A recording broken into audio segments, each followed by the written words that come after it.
The lack of process analytical technology able to provide real-time information and process control over a biopharmaceutical process has long impaired the transition to continuous biomanufacturing. A powerful solution to speed up an analytical measurement is to miniaturize the analytical technique by placing miniaturized biosensors after each manufacturing step. The approach chosen was to use fluorescent dyes to detect protein aggregation, an important quality attribute on the production of monoclonal antibodies.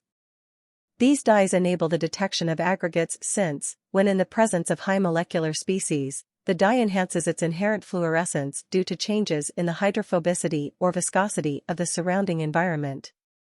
Therefore, a microfluidic mixing channel was developed to mix a monoclonal antibody sample with the fluorescent dye.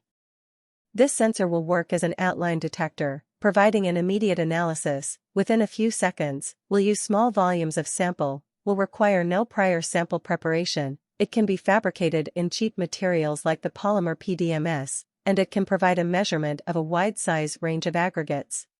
The designed mixing channel is mainly composed of 30 zigzag units, with a total mixing length of around 17 millimeters. The zigzag presents a 45 angle and it has two different inlets for the entrance of the fluorescent dye and the sample to be analyzed, and, in the end of the channel, an outlet for the mixed fluid to exit.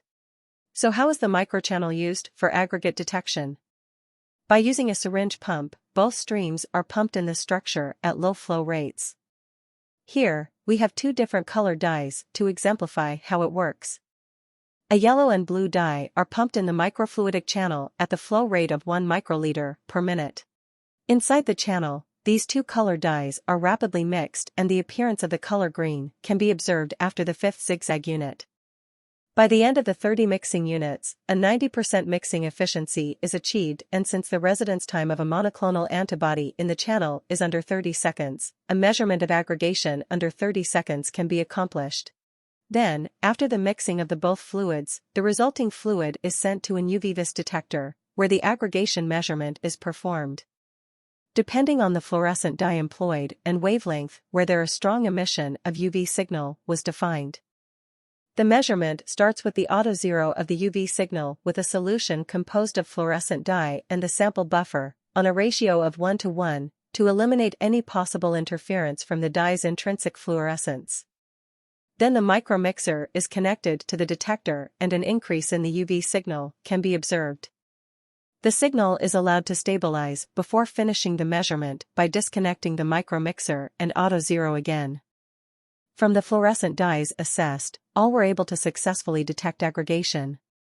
The purified MAB sample, with 0% aggregation, yields no measurable signal, whereas all the aggregate samples displayed great increases in the UV signal. Therefore, a process analytical technology tool capable of providing a real-time measurement of aggregation is achieved.